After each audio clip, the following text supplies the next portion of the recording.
Do you mind if I drop in on your session? Would it be okay if I drop in to hear the speech?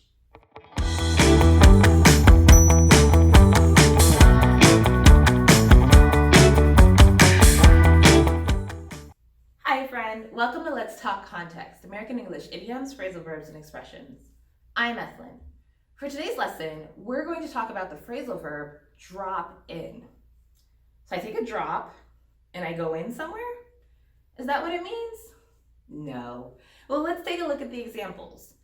In the first example, I'm asking, do you mind if I drop in?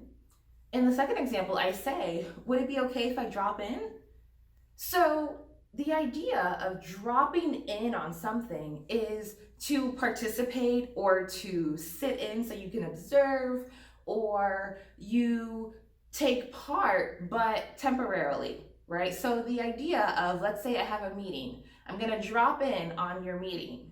I'm gonna just come in unplanned, unscheduled, just to kind of be there, be part of it.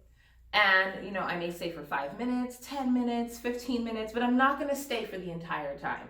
So the idea of dropping in is almost temporary.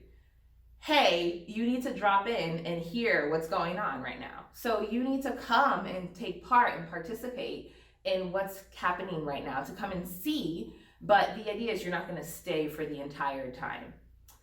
When you drop in, you can do it for a class, a meeting, an appointment.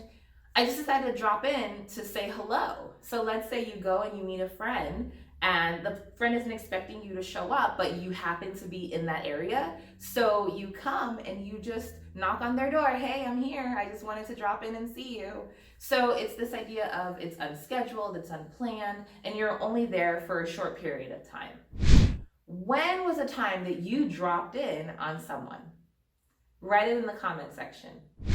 Well, that's it for today's lesson. To learn more American English idioms, phrasal verbs, and expressions, hit the subscribe button and turn on your notifications so you'll know when we release new videos.